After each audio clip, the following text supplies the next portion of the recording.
और इधर से देखेंगे तो क्या मिलेगा, मैचिंग नेटवर्क का जेड आउट होगा।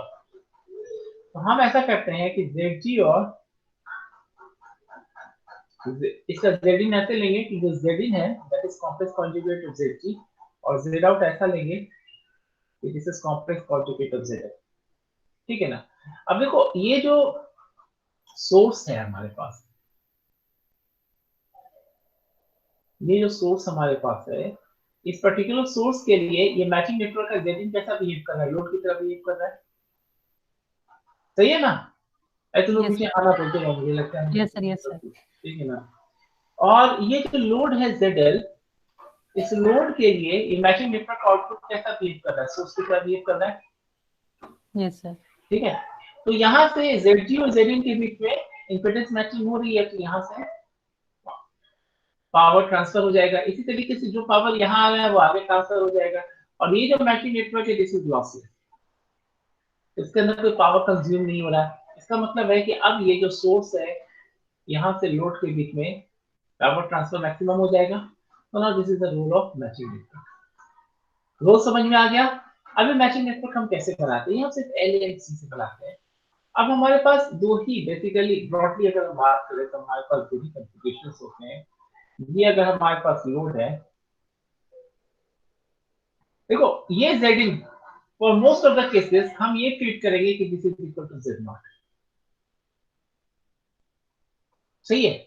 और जेड एल जो होगा obviously that is not equal to Z naught. अगर Z L is equal to Z naught हो जाए तो उस केस में मैचिंग नेटवर्क की जरूरत ही नहीं है। ठीक है ना। और उस केस में क्या कहेंगे कि यहाँ पर हमारा जो है एक मैच टर्मिनेशन हो रहा है। ZL is equal to Z not, ये आप लोग ने इस पैरामीटर्स में देख लिया है, देखा होगा आप लोगों ने यस देखा सर। है कि नहीं वीडियो में। इसको हम लोग क्या कहते हैं, मैच टर्मिनेशन कहते हैं। तो प्रॉब्लम तभी होती है जब मैच टर्मिनेशन नहीं होता है। तो ये हमने ZL लिया, अब देखो कैसे करेंगे। अब इसको डिजाइन करने के दो ही तरीके हैं। मेथड वन ये है, हम पहले एक सीरीज में एक एलिमेंट लगाएंगे और फिर एक शंट में लगाएंगे। अभी जो सीरीज में एलिमेंट है या तो एल हो सकता है या सी हो सकता है, ऑब्वियसली ये भी एल हो सकता है, सी हो सकता है। इस तरह से कि यहाँ से जो जेड होगा this must be equal to Z.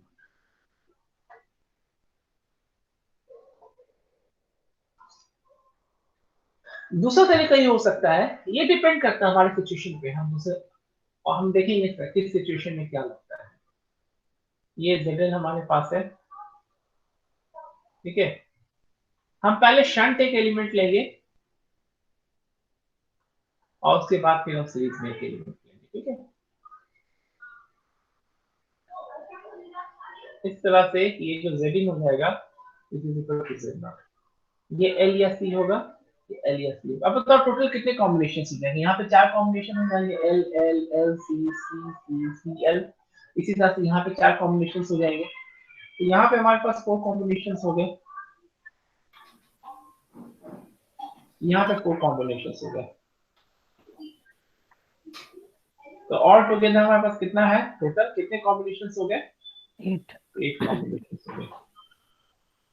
अब ये 8 कॉम्बिनेशन में कौन सा कॉम्बिनेशन कहाँ इस्तेमाल होगा ये हमें देखना होगा। ठीक है। तो हम जो है अब इसे देखते हैं यहाँ करके स्मिथ चार्ट के ऊपर। तो देखो हम लोग यहाँ पे 4 डिफरेंट केसेस लेते हैं। हम लोग करते क्या है कि स्मिथ चार्ट को 4 हिस्से में बांट देते हैं। जैसे ये है ना, ये यहाँ पर हम स्मिथ चार्ट को ऐसे एक सेंट्रिक लाइन में जो है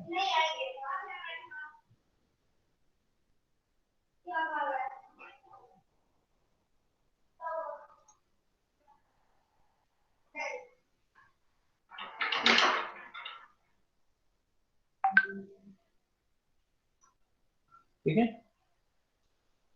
और इसको हम जो है ड्राफ्ट कर लेते हैं, कलर थोड़ा चेंज कर लेते हैं। ठीक है।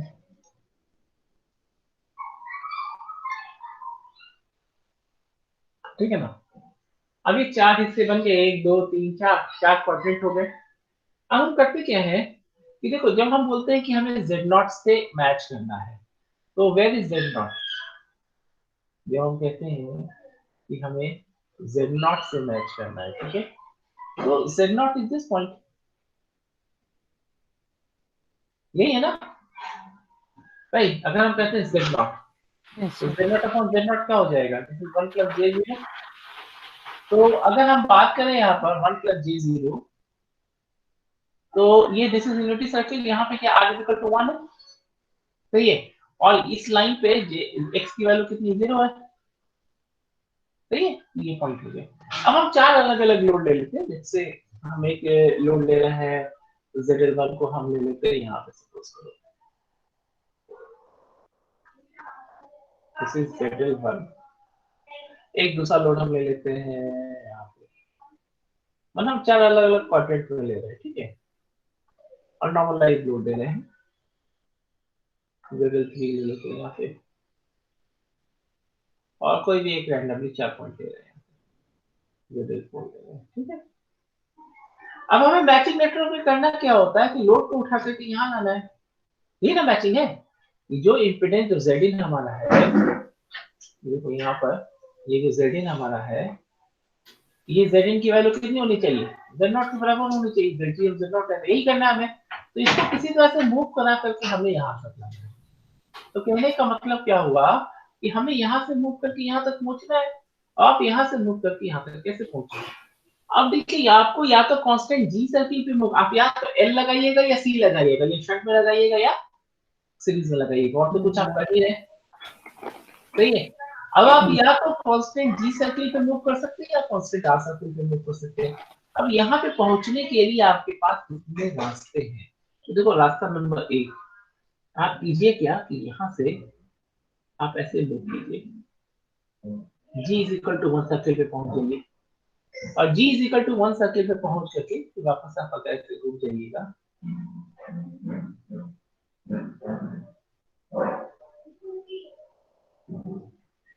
तो आप यहाँ पहुंच जाइएगा। तो आप सबसे पहले किससे मूव करें? कांस्टेंट आर सर्किल पे। कांस्टेंट आर सर्किल पे मूव करने के लिए सीरीज एलिमेंट लगा रहे हैं, सही है ना? और कैसे मूव कर Yes, रहे sir. हैं? क्लॉकवाइज मूव कर रहे हैं। Clockwise move कर रहे क्लॉकवाइज हैं, मूव sir. कर रहे हैं तो क्या लगा रहे हैं? इंडक्टर लगा रहे हैं, कैपेसिटर Series लगा में रहे inductor. इंडक्टर हैं? सीरीज में। गुड, आप लोगों ने किया है, किए। तो ये हमारे पास ZL1 था, और हमने यहाँ पे इंडक्टर लगा दिया, ठीक है। Let us call it as L1। L1 इसलिए कह रहे हैं क्योंकि पहला एलिमेंट है। और आप क्या कर रहे हैं? फिर कांस्टेंट जी सर्किल पे मूव कर रहे हैं, और कैसे मूव कर रहे हैं? फिर क्लॉकवाइज मूव कर रहे हैं। अब जब आप क्लॉकवाइज मूव कर रहे हैं तो आप बताइए कि आप यहाँ क्या लगा रहे हैं? Sir, शंट में शंट में देखो, कांस्टेंट जी कैपेसिटर। सर्किल शंट का में मतलब है कि आप capacitance. शंट में मूव कर रहे हैं। Yes, sir. शंट में शंट में कैपेसिटर, श्योर है? कैपेसिटर। Yes sir. Capacitance. इसको हम C2 कर रहे थे। अब आप यहाँ से देखिएगा तो Zin क्या हो रहा है बताइए? Zin इक्वल टू Z0 हो रहा है। अब सवाल ये उठता है कि how will you find out the values of L1 and C2? ये हम बाद में देखेंगे, ठीक है। लेकिन बहरहाल आप कौन सा एलिमेंट लगा रहे हैं ये तो दिख रहा है यहाँ पे। अच्छा, Yes, यहाँ तक sir. जाने का बस यही एक रास्ता नहीं है, दूसरा रास्ता भी है। दूसरा रास्ता क्या है कि आप क्या ऐसे भी कुछ कर सकते हैं, यहाँ से ऐसे। अगर बैकग्राउंड में आवाज है ना तो म्यूट कर देना, अगर बैकग्राउंड में आवाज नहीं तो ऑन रखना। अब देखो, इसको हम ऐसे करके भी तो कांस्टेंट जी सर्किट पे आ सकते थे, सही है। पहले हम ऐसे मूव करते और उसके बाद कांस्टेंट जी सर्किट पे वैसे मूव करते। ये रास्ता पॉसिबल है कि नहीं बताओ? वैसे भी सेम पॉइंट पे आ रहे हैं, ये पॉइंट था, हम ऐसे आ सकते हैं। पार्वती कहाँ चल गए? यस सर, आ सकते हैं। Carbon dioxide. तो this is path 1 and this is path 2 for the same load. तो याद रखिएगा, कार्बन कहाँ रख दिले? कोई सा भी लोड लेंगे हम। रवि रवि थोड़ा सा म्यूट कर लो। तो कोई सा भी हम पाथ ले, चाहे पाथ 1 ले चाहे पाथ 2, तो हम अल्टीमेट हमारा एम क्या है? यहाँ पहुंचना है। लेकिन यहाँ हम क्या कर रहे हैं बोलो? हम कांस्टेंट कर दे दे। पार्ट 2 की बात करें तो हम क्या कर रहे हैं बोलो? हम यहाँ क्या कर रहे हैं? हम यहाँ पर फिर जो है मूव किस पे कर रहे हैं? हम कांस्टेंट आर सर्किल पे मूव कर रहे हैं ना, कांस्टेंट आर सर्किल पे मूव करने का मतलब क्या है कि हम सीरीज में एलिमेंट लगा रहे हैं और इसका एंटी क्लॉकवाइज जा रहे हैं, तो क्या लगाना है इधर, सीरीज में पहले आप कैपेसिटर। कैपेसिटर लगा रहे हैं और यहाँ भी एंटी क्लॉकवाइज मूव कर रहे हैं, तो शंट में इंडक्टर हो गया। हाँ, अब इसको हम yes, sir. C1 कह देंगे और इसको हम L2 कह देंगे, and this is Zin which is equal to Z0।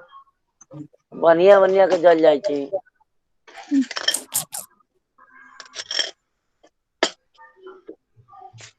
समझ में आ गया, पहली कहानी समझ में आ गई। Yes sir. Yes, ठीक sir. है, अब हम दूसरा केस देखते हैं। हाँ, दूसरा केस दूसरा स्मिथ चार्ट पे देख लें। Yes sir. ठीक है, एक स्मिथ चार्ट पे हम एक ही रन है, चलो इसका हम वो भी बता देते हैं। तो दूसरा केस दूसरे से देखना है कि आप L1 और C2 की वैल्यू कैसे निकालेंगे। ठीक है, अच्छा अगर आप रिएक्टिव एलिमेंट्स इस्तेमाल कर रहे हैं तो एक बात होता है कि आप जो है फ्रीक्वेंसी डिपेंडेंट एलिमेंट्स इस्तेमाल कर रहे हैं। तो जब आपको मैचिंग नेटवर्क डिजाइन करने के लिए बोला जाता है तो matching network at a particular frequency f बोला जाता है। लेट्स से f f1। ठीक है, कुछ भी हो सकता है, मान लो ये 1 गीगाहर्ट्ज, क्योंकि हम माइक्रोवेव की बात कर रहे हैं तो ये गीगाहर्ट्ज में होगा। और हम एल बैंड या एस बैंड में बात कर, आपको याद होगा हम लोग बात कर रहे थे एल बैंड या एस बैंड। तो एल बैंड शुरू में बताया था आपको, या तो एल बैंड में डिजाइन करेंगे या एस बैंड में। अगर हम एल बैंड में डिजाइन कर रहे हैं तो ये फ्रीक्वेंसी कितनी हो सकती है, एनीथिंग बिटवीन 1 to 2 गीगाहर्ट्ज। ठीक है, और एस बैंड में अगर आप करेंगे तो ये हो जाएगा बिटवीन 2 to 4 गीगाहर्ट्ज। हम लोग लोअर साइड रखेंगे। दूसरी बात क्या है, अगर जीएसएम बैंड की बात आप करते हैं तो 0.8 गीगाहर्ट्ज से भी बात कर सकते हैं, कोई इशू नहीं है। हम लोग इन जनरल 1 से 2 के बीच में या 1 से 3 के बीच में रखेंगे। अब आगे आते हैं हम लोग। अब how will you find out the values of L1 and C2 या C1 एंड L2। तो हम लोग पाथ 1 की बात करते हैं। देखो यहां से यहां तक हम मूव किए तो आप ये देखिए यहां पर ये निकल के आ रहा था, x की वैल्यू कितनी है, ये ना, आप यहां से x की वैल्यू निकाल रहे थे, ये निकल के आ रहा था ना x की वैल्यू, सॉरी यस सर। इस लाइन पे x की वैल्यू निकल रहा था और यहाँ पर देखिए x की वैल्यू ऐसे निकल रही है। ठीक है, तो यहाँ पर डेल्टा x कितना हो गया बताइए, एक तो x बढ़ रहा है कि घट रहा है,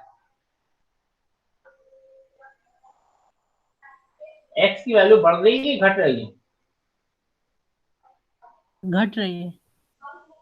घट रही है।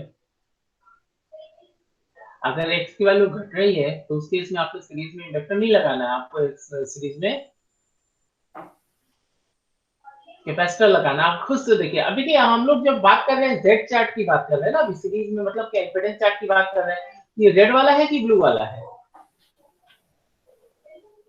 रेड वाला होगा ना, रेड वाला।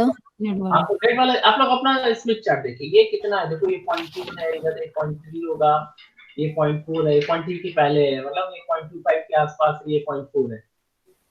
तो लेट अस अज्यूम दैट, चलो यहाँ से point let us assume that delta x is equal to कितना हो जाएगा 0.4 माइनस 0.25, हम एज्यूम कर रहे हैं इक्वल टू 0.15 से हम एज्यूम कर रहे हैं, ठीक है ना। तो what will be delta, what will B xl, xl कितना हो जाएगा बोलो, ये तो नॉर्मलाइज्ड वैल्यू है, तो this will be equal to delta x into z0। कितना हो गया बोलो 0.5 सर 25 हो जाएगा। 25 कैसे हो जाएगा, 15 75 7.5 ठीक है ना। And what is xl, this is equal to 2 pi f into l, this is equal to 7.5 हो गया। तो what will be the value of l1, ये l1 क्या दो, l1 इज इक्वल टू हो जाएगा 7.5 divide by 2 pi f into कितना हो जाएगा, ये मान लो 1 गीगाहर्ट्ज ये थे ना, तो 1 into 10 to the power 9, तो इसको 10 to the power 9 को 9 में 7.5 डिवाइड बाय 6.28 कितना होता है करके देखो, तो 1 पॉइंट समथिंग कितना आएगा, 7.5 divide by 6.28, 2 pi is 6.28,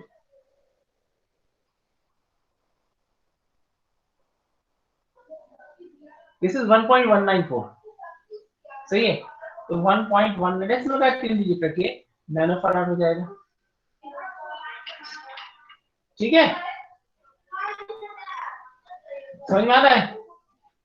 yes sir. ठीक है। अब इसी तरीके से देखिए यहाँ पर एक कांस्टेंट जी सर्किल करिए, यहाँ पर कुछ, अब देखिए ब्लू में देखिएगा कांस्टेंट जी सर्किल में, तो यहाँ पर कुछ बी की वैल्यू होगी, ठीक है, और यहाँ पे बी की वैल्यू कितनी आ रही है, बोलो। देखो यहाँ पर बी की वैल्यू कितनी है, ठीक है, और यहाँ पे बी की वैल्यू कितनी है, 0 है ना। अरे भाई यहाँ से देखो, यहाँ बी की वैल्यू 0 है, 0.1 है, 0.2 है, 0.3 है, 0.4 एंड सो ऑन। यहाँ पे बी की वैल्यू 0 है ना इस लाइन पे, आप इस लाइन पे आ रहे हैं ना, समझ रहे हो। यहाँ पे कुछ वैल्यू होगी, what will be delta B. देखो delta B is negative this time, delta B की जो वैल्यू होगी this will be negative, minus of something होगा।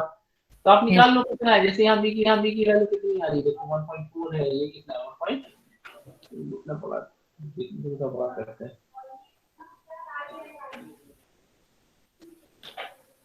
देखो यहाँ पर ये है 1.4, 1.6, 1.2 है, मान लो 2 है, ठीक है। तो दिस इज इक्वल टू -2, क्योंकि एंड पे तो 0 होना है, ठीक है। This is equal to -2, let's say -2.0, तो माइनस साइन रहने दो, ठीक है। So what will be B, B C, ये वैल्यू क्या हो जाएगी, हम माइनस साइन को ड्रॉप कर रहे हैं क्योंकि माइनस जे होता है वो, यस सर। ठीक है ना। अब ये माइनस नहीं होगी, सॉरी प्लस होगा, क्योंकि ये ऊपर में क्या होता है, नेगेटिव होती है वैल्यू, यह ध्यान रखिएगा। This will B 0 minus -2, this will B +2, क्योंकि ये ऊपर में वैल्यू क्या होती है, बी की नेगेटिव होती है, इसी से याद रखिएगा, ऊपर में वैल्यू नेगेटिव होती है, ऊपर नीचे पॉजिटिव होती है बी की value. This is equal to +2.0, तो बीसी इज इक्वल टू कितना हो जाता है, बोलो। 100। 100 क्यों आता है, this is equal to J 2 pi FC, J BC is equal to कितना हो जाता है, बोलो।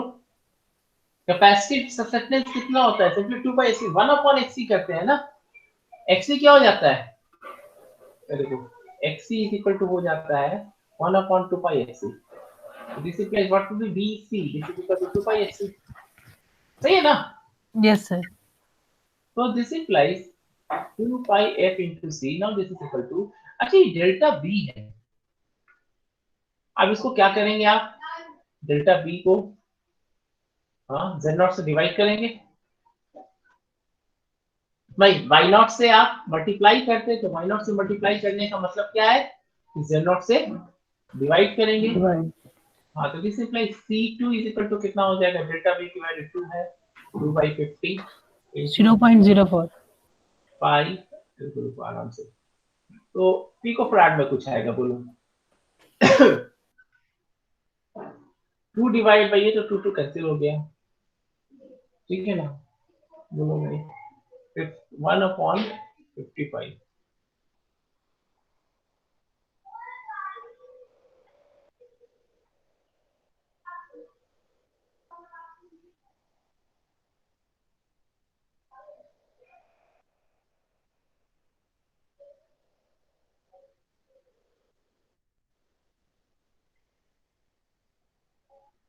जीरो 0.0063, यानी कि 6.3 पिको फैराड हो जाएगा ये,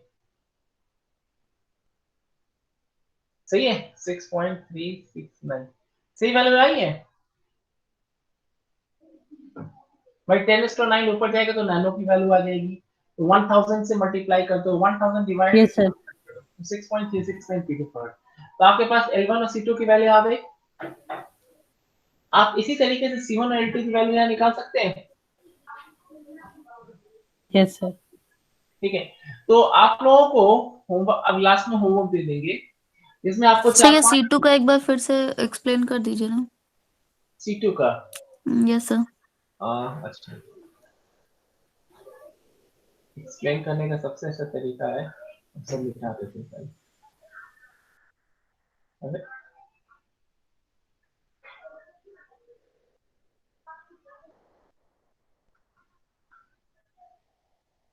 ठीक है,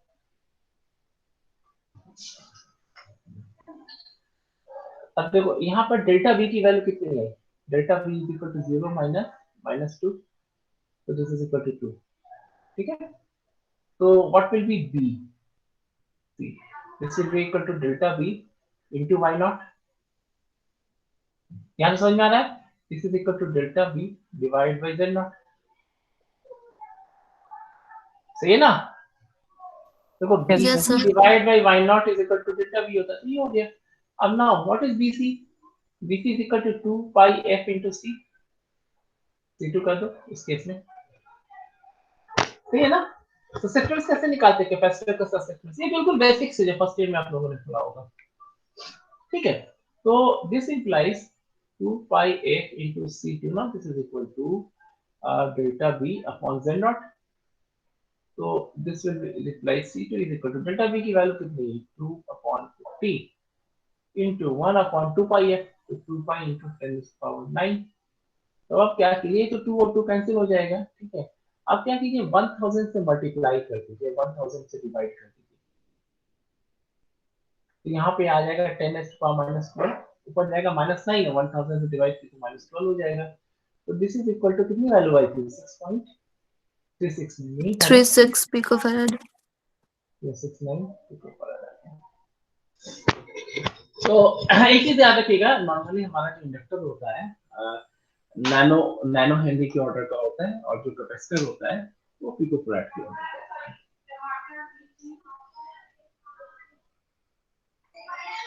ठीक है, समझ में आ गया? Yes, तो sir. Yes, sir. ठीक है, तो अब हम लोग नेक्स्ट देखते हैं, नेक्स्ट केस देखते हैं, जबकि जो हमारा z है वो यहाँ पर है, मतलब सेकंड नेक्स्ट क्वाड्रेंट में। बोलो क्या चाहिए?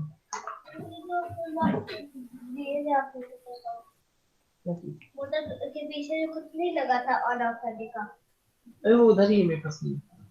उधर तुम लोग के पास नहीं। वो मेरे पास नहीं है।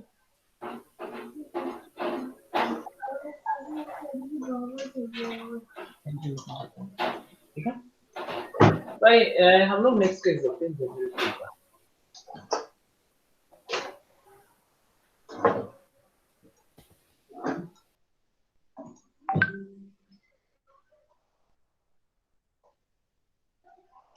ठीक है, पहले हमको ये के मार्क कर लेते हैं लोड को।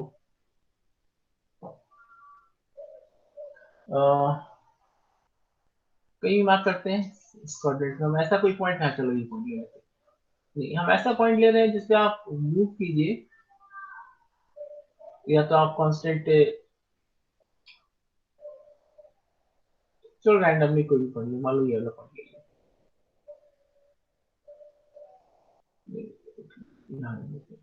कांस्टेंट जी पे आप मूव कर सकते हैं। ठीक है, जरूरी नहीं हर बार आप कितने फॉर्चुनेट हो कि आप ऐसा पॉइंट मिल जाए। हम आपको समझाने के लिए कुछ सिंपल पॉइंट लेते हैं। अब मान लीजिए यहाँ पे आके पॉइंट है, ठीक है? अब यहाँ से आपके पास एक रास्ता तो ये हो सकता है कि आप पहले कांस्टेंट जी पे जाइए, ठीक है? आप यहाँ से कांस्टेंट जी पे जाइए,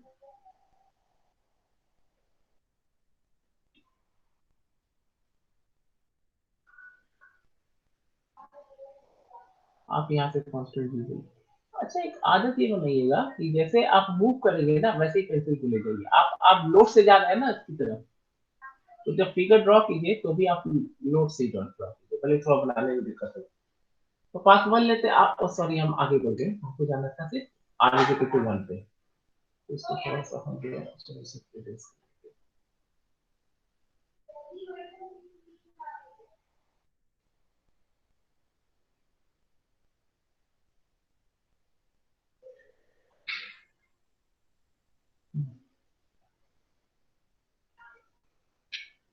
ठीक है, इसके बाद क्या किया, देखो r इक्वल टू 1 सर्किल पे आ गए। अब r इक्वल टू 1 सर्किल पे आने के बाद अब हम आगे जा रहे हैं, और यहाँ से हम यहाँ जाएंगे। ठीक है, सो दिस इज पाथ 1। अब इस पाथ 1 में हम क्या कर रहे हैं बताइए? हम पहले कहाँ जा रहे हैं? कांस्टेंट जी सर्किल पे जा रहे हैं। Constant G circle. तो कांस्टेंट जी सर्किल पे जा रहे हैं, तो हमने क्या इंट्रोड्यूस किया? यहाँ पे सीरीज या शंट एलिमेंट। कांस्टेंट जी सर्किल पे जा रहे हैं तो शंट एलिमेंट इंट्रोड्यूस कर रहे हैं, Shunt में और Shunt inductor. Shunt Inductor. inductor, shunt में inductor। इसको हम L1 कह देते हैं, चूंकि पहले जा रहे हैं। और उसके बाद फिर हम कांस्टेंट आर सर्किल पे मूव कर रहे हैं और हम कैसे जा रहे हैं, एंटी क्लॉकवाइज जा रहे हैं, ठीक है। कैपेसिटर सीरीज में। हाँ गुड, सीरीज में कैपेसिटर। Capacitor series. गुड, तो this is Z in equal to Z not, सही ना। अब हम सेकंड पार्ट की तरफ जाते हैं। सेकंड पार्ट ये हो सकता है, इसका कलर चेंज कर देते हैं, ये हो गया फर्स्ट पार्ट। सेकंड पार्ट ये हो सकता है किसी कांस्टेंट जी सर्किट का यहाँ है और यहाँ आके टकराए, ये डी सर्किल है, ये पॉइंट पे आके टकराए। हम इसको जो है ऐसे भी तो ला सकते हैं, इस तरह से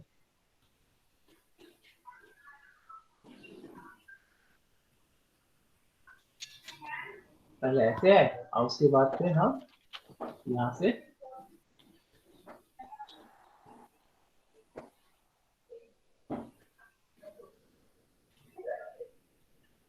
ऐसे आ जाए। तो दिस इज पार्ट 2। यस तो पार्ट 2 में भी हमने पहले क्या किया था, पहले कांस्टेंट जी सर्किट पे गए। तो जब कांस्टेंट जी सर्किट पे जा रहे हैं तो ऑब्वियसली हम सबसे पैरेलल में क्या करेंगे? कैपेसिटर लगाए, फिर सीरीज में इंडक्टर लगा दिए। पैरेलल में क्या लगाए? कैपेसिटर, इसको C1 कह दिया और सीरीज में हम इंडक्टर। इंडक्टर लगा दिए L2।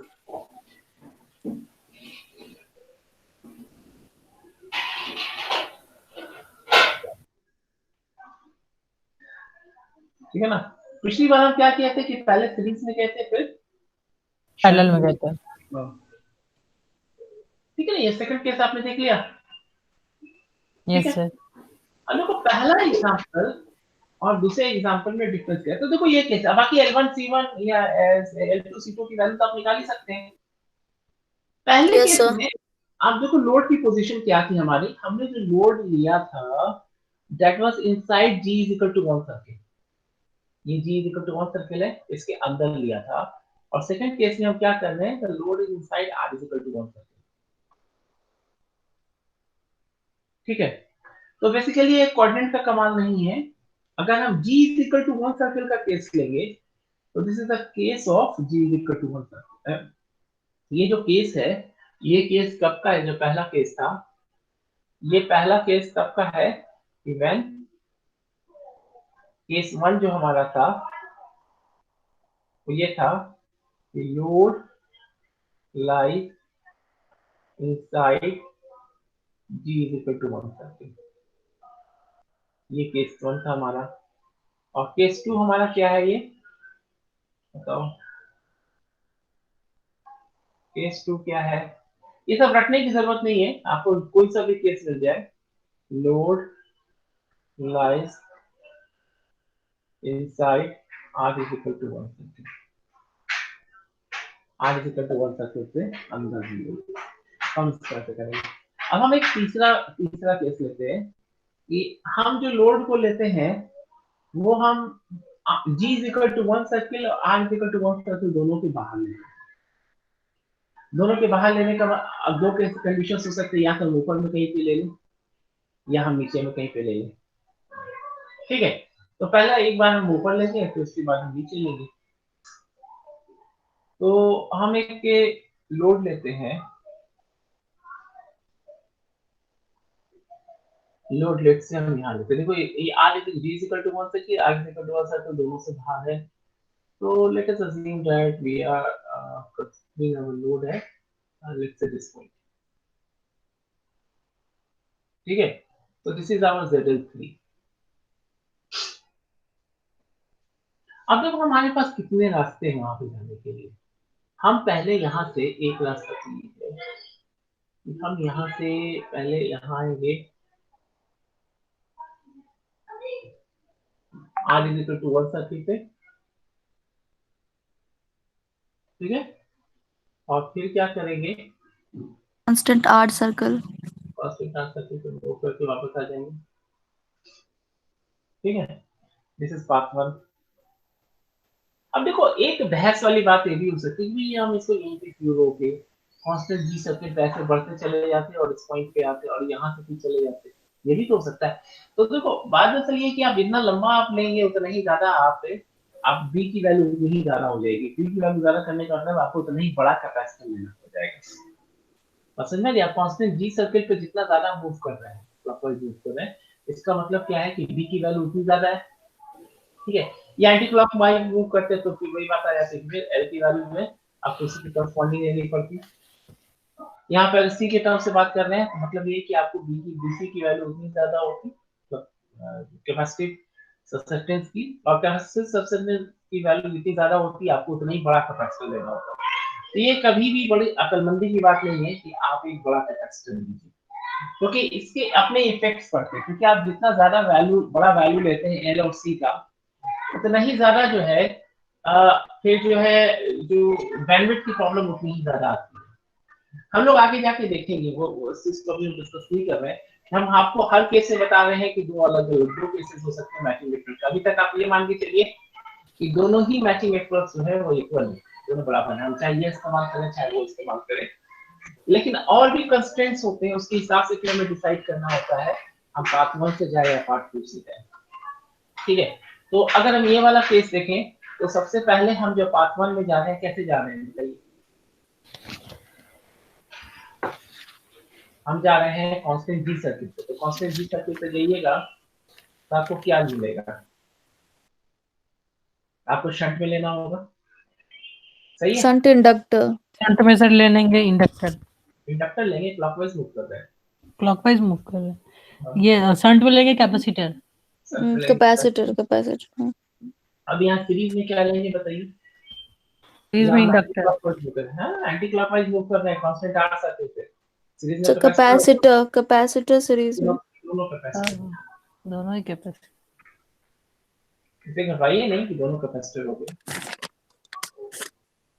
ठीक है। अब देखिए एक और ऑप्शन हो सकता था कि हम जो है पहले मूव करते कांस्टेंट आर सर्किट पे, ठीक है, और यहाँ से मूव करके आते हम, यहाँ से मूव करके हम आते यहाँ पे जी इक्वल टू 1 पे, ठीक है, और वहां से मूव करके जी इक्वल टू 1 पे आते, और उसके बाद फिर यहाँ से हम कांस्टेंट जी सर्किट पे मूव करते। ये भी तो एक ऑप्शन था। Yes sir. कैपेसिटर तो अगर हम ये पार्ट 2 ले रहे होते तो हमारा कैसा बनता, पहले लेते कैपेसिटर सीरीज में, पहले हम क्या लेते हैं, ये कैसे मूव कर रहे हैं एंटी क्लॉकवाइज, हाँ, एंटी क्लॉकवाइज है तो सीरीज में पहले हम कैपेसिटर लेते हैं C1, और उसके बाद फिर शंट में भी clockwise कैपेसिटर ही लेते हैं। हाँ गुड, शंट में भी कैपेसिटर लेते हैं।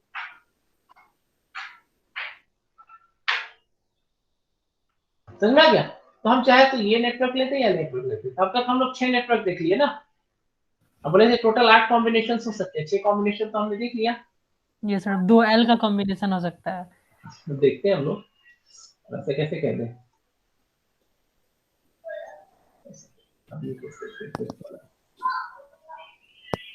ठीक है। अब यहाँ पर हम क्या करते हैं कि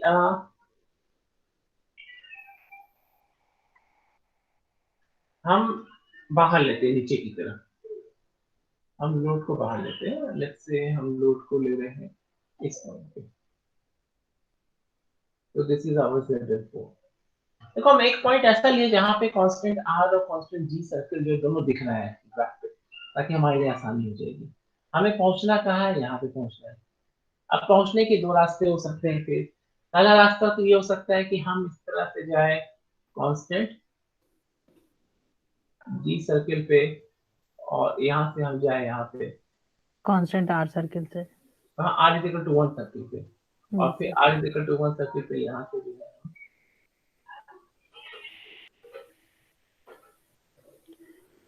पहुंच जाए। तो दिस इज पार्ट 1।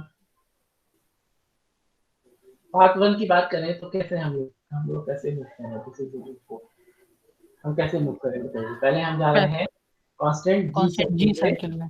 कैसे जा रहे हैं कांस्टेंट जी सर्किल जी में जा रहे हैं मतलब पैरेलल शंट में। नहीं शंट में तो ठीक है, ये क्लॉकवाइज है, एंटी क्लॉकवाइज है, एंटी क्लॉकवाइज है तो शंट में हाँ, क्या एंटी लगाएंगे, क्लॉकवाइज। ये जो शंट में लगाएंगे इंडक्टर। इंडक्टर। और यहाँ पे कांस्टेंट यहाँ पे आप कैसे जा रहे हैं, क्लॉकवाइज जा रहे हैं, क्लॉकवाइज जा रहे हैं, क्लॉकवाइज में जा रहे हैं तो फिर इंडक्टर, सीरीज में इंडक्टर। इंडक्टर। ठीक है। तो जब में पार्ट 2 देखते हैं, थोड़ा सा कलर देखते हैं। पार्ट 2 की बात करें तो पहले हम जाएंगे कांस्टेंट जी सर्किल में, कांस्टेंट आर सर्किल में जाएंगे पहले। कांस्टेंट आर सर्किल में गए और क्या जी इक्वल टू 1 सर्किल पे पहुंच गए, और जी इक्वल टू 1 सर्किल में पहुंचने के बाद फिर हम यहाँ से ऐसे चले गए। This is part 2। पार्ट 2 की बात करें,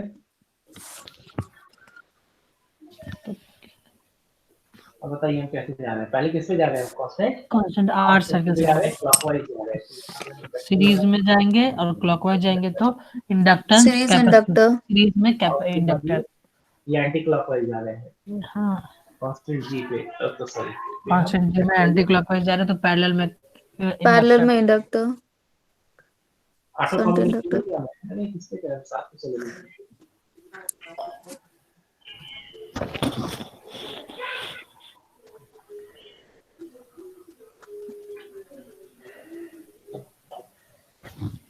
ठीक है, कहीं समझ में आ गया? तब देखो ये चारों केसेस हमने देख लिया। यहाँ जो शुरू किए, पहला केस, दूसरा केस, तीसरा केस, चौथा केस।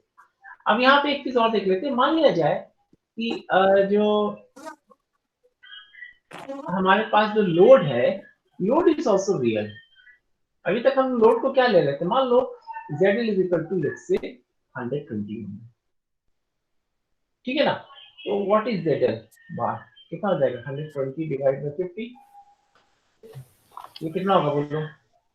2.4 हो जाएगा। 2.4। ये 2.4 हो गया, ठीक है। ये 2.4 आपका लोड है।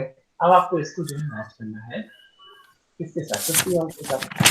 तो आप कैसे मैच कीजिएगा? तो देखो, पहले हम लोड को डिफाइन करते हैं। लोड कहाँ पे है? ये 2 है, ये 3 है, तो बीच में 2.2, 2.4 ये पॉइंट आ जाएगा, ठीक है। सो देखो, ये 2 है, ये 2.2 है, ये 2.4 है, तो this is this point is your ZL बार, ठीक है। आपको आना कहाँ है? यहाँ पे आना है। अब केस हमारा क्या है?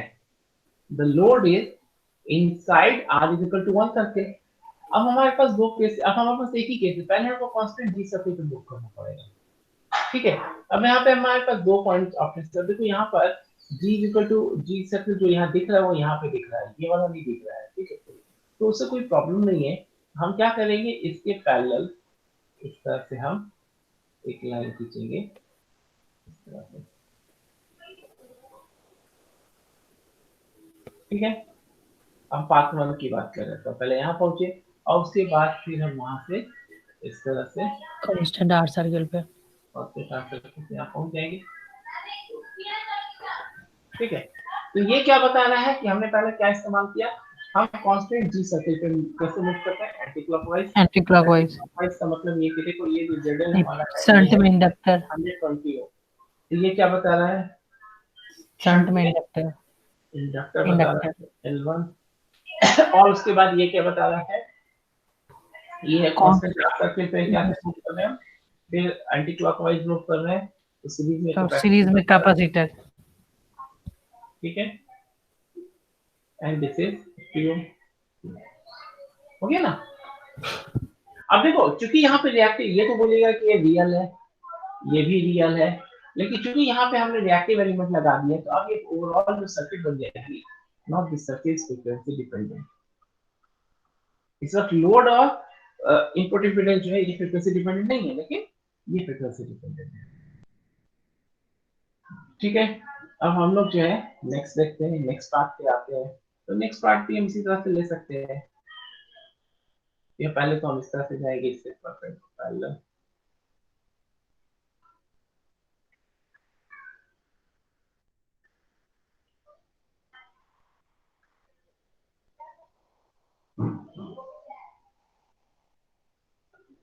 कैपेसिटर, ठीक है, दिस इज पार्ट 2। अब ये क्या होगा बोलो?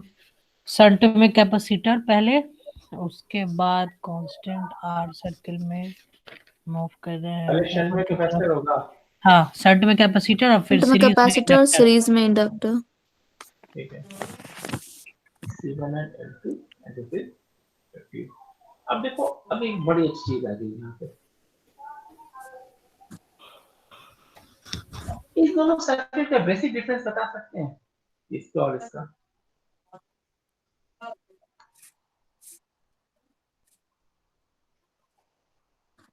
देखो यहाँ पर शंट में इंडक्टर है और सीरीज में कैपेसिटर है, तो this is basically a high pass filter. अच्छा हाई और यहाँ पे क्या है, सीरीज में इंडक्टर है और शंट में लो लो कैपेसिटर पास है, फिल्टर। ये लो पास फिल्टर। तो दोनों मैचिंग नेटवर्क का काम कर रहा है। अगर हम एक पर्टिकुलर फ्रीक्वेंसी की बात करें तो कोई फर्क नहीं पड़ता है, आप चाहे ऐसे बनाए चाहे ऐसे बनाए। लेकिन जब अगर आपको ये बोला जा रहा है कि जैसे अगर हम स्पेक्ट्रम की बात करें, यहाँ पे 1 गीगाहर्ट्ज पे चाहिए इससे, लेकिन 1 गीगाहर्ट्ज पे क्या है कि अगर हम इसका रिस्पांस देखेंगे, ये हाई पास फिल्टर की तरह है, तो ये it will be something like that, यहाँ पर ये आएगा और यहाँ पर कुछ इस तरह से जाएगा। हाई पास फिल्टर सर आपका वॉइस क्लियर नहीं आ रहा, लैग कर रहा। Yes sir. अभी आ रही है voice clear? Yes, yes sir, sir, अभी अभी आ रहा है, बीच में कट गया था। अच्छा ठीक है, तो ये कुछ इस तरह से बनेगा इसका जो फ्रीक्वेंसी रिस्पांस जो हम लेंगे, अगर हम मॉड ऑफ S11 निकालेंगे, ठीक है। तो मॉड ऑफ S11 जानते हैं क्या होता है? S11 क्या होता है मालूम है? No return sir. लॉस जो निकालते हैं, अरे एस पैरामीटर्स नहीं पढ़ा आप लोगों ने। और यहाँ पे चूंकि ये लो पास फिल्टर है, अगर हम लो पास फिल्टर के लिए निकालेंगे, नहीं ये शायद मैंने उल्टा कर दिया है, ये देख लीजिएगा। S11 का मतलब ये होता है कि जितना वेव यहाँ जा रहा है उसमें से कितना रिफ्लेक्ट हो रहा है। तो ये हाई पास फिल्टर है तो लोअर फ्रिक्वेंसीज को ज्यादा रिफ्लेक्ट करेगा, सॉरी ये उल्टा कर दिया मैंने, ट्रांसमिशन के लिए बना दिया, और लोअर फ्रिक्वेंसीज को हाई फ्रिक्वेंसीज को कम रिफ्लेक्ट करेगा, कुछ इस तरह का रिस्पॉन्स होगा। लेकिन ये लो पास फिल्टर है तो इसका अगर हम निकालेंगे रिफ्लेक्शन कोएफिशिएंट के लिए, रिटर्न लॉस की बात हम करेंगे, तो 1 गीगाहर्ट्ज पे तो ठीक है, आपका ये ना माइनस इन्फिनिटी पे जाना चाहिए। लेकिन अगर 1 गीगाहर्ट्ज से पहले की बात हम करें, तो चूंकि ये लो पास है तो लोअर फ्रिक्वेंसीज को ये कम रिफ्लेक्ट कर रहा है और हायर फ्रिक्वेंसीज को ज्यादा रिफ्लेक्ट कर रहा है। चलो ये हम लोग एडीएस देखेंगे तब यहाँ पे देख लेंगे इन दोनों चीजों को, ठीक है। ये हम लोग एडीएस के थ्रू समझेंगे, सॉफ्टवेयर के थ्रू समझेंगे। तो बहरहाल फिलहाल इतना समझ आइए आप कि अगर हम इस तरह का देखते हैं तो क्या बनता है, एक हाई पास फिल्टर होता है और एक लो पास फिल्टर बनता है। तो ये high pass filter low pass filter हमारे लिए मायने नहीं रखता है अगर हम स्ट्रिक्टली 1 गीगाहर्ट्ज की बात कर रहे हैं और हमें आसपास की फ्रीक्वेंसी से कोई मतलब नहीं है। लेकिन अगर आसपास की फ्रीक्वेंसी, देखिए हमारे केस में आपको आसपास की फ्रीक्वेंसी से मतलब नहीं होगा, क्योंकि हम अपने पूरे प्रोजेक्ट में हम bandwidth of the matching network का डिस्कस नहीं करने जा रहे हैं, उसका डिस्कशन नहीं करेंगे, ठीक है। अब यहाँ पर अब 9:30 हो चुका है, एक क्वेश्चन दे रहे हैं आप लोगों को, ये आप लोगों का होमवर्क रहेगा, आप लोग कॉपी पे नोट कर लीजिए। तो draw matching networks for the following loads.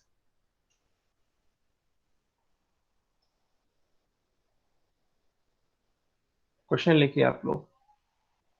आज की क्लास में कुछ समझ में आया कि नहीं आया? मैचिंग नेटवर्क्स अब समझ में आया कल की क्लास में ये सब कुछ हम क्यों कर रहे थे? Yes sir. हाँ? Yes sir. क्यों इनपुट इम्पीडेंस निकाल रहे थे? ड्रॉ एलसी मैचिंग नेटवर्क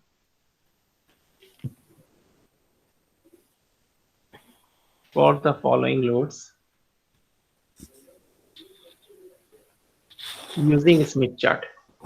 अब हर एक के लिए आप लोग अलग अलग स्मिथ चार्ट इस्तेमाल कीजिए, इसलिए मैंने कहा था 10-20 ले लो।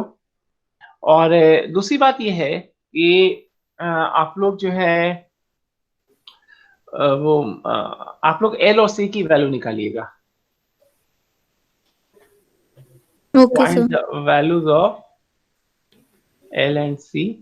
और यहाँ पे जो आपको फ्रीक्वेंसी दे रहे हैं हम थोड़ा सा चेंज कर रहे हैं, 1.2 गीगाहर्ट्ज दे रहे हैं, और यहाँ पर आपका Z0 होगा, this will be equal to 50 hertz, sir 50 ohm, ठीक है। Yes sir. पहला 1 लिखिए, ZL1, now this is equal to 20 ohm, ठीक है। Number 2 ZL2, now this is equal to 80 ohm. 3 ZL3, this is equal to 60 plus J 20 ohm। 4 ZL4, इसमें दो cases होंगे, दोनों केसेस के लिए बनाइएगा। ZL4 is equal to 20 minus J 50 ohm। 5 में ZL5 is equal to 10 plus J 100 ओम, ठीक है। और 6 में लास्ट है, this is equal to 150 minus J 20 ohm, ठीक है। ये चेक कैसे, अगर आपने इतना ड्रॉ कर लिया तो आपका LC क्लियर हो जाएगा। LC मैचिंग नेटवर्क में तो कोई प्रॉब्लम नहीं रहेगी। नोट कर लिया आप लोगों ने? Yes sir. Yes sir. हो जाएगा चेक अच्छे। तो आप Yes, लोग का sir. होमवर्क ये रहेगा कि आप एक तो ये कर लीजिएगा, आप लोग, ओहो, आप लोग जो है एक आपका होमवर्क रहेगा ये, नंबर 1 ये हो गया। और नंबर 2 होगा आप लोगों का go through micro strip lines. आप लोग माइक्रो स्ट्रिप लाइंस पढ़ के आइएगा। तो हाँ सर, हम गूगल से पढ़ लेंगे। गूगल से पढ़ लो, नहीं तो कुछ बुक्स हैं। आप लोगों को मैंने पोजार की बुक कभी भेजा होगा, नहीं भेजा है? नो तो मैं सर। आपको पोजार का सॉफ्ट No, कॉपी sir. मेरे पास है, हम पोजार का सॉफ्ट कॉपी आप लोग को भी बुक शेयर कर देते हैं, ठीक है।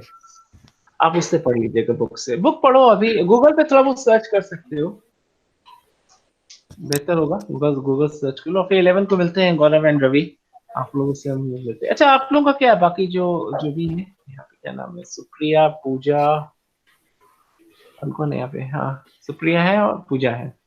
तो आप लोगों का मतलब इधर आने का क्या है, सपोज क्या फैब्रिकेशन स्टार्ट कराएंगे तो उस वक्त आपको यहाँ रहना पड़ेगा। चलो अब रिकॉर्डिंग बंद कर देते हैं, अब जरूरत नहीं रिकॉर्डिंग की।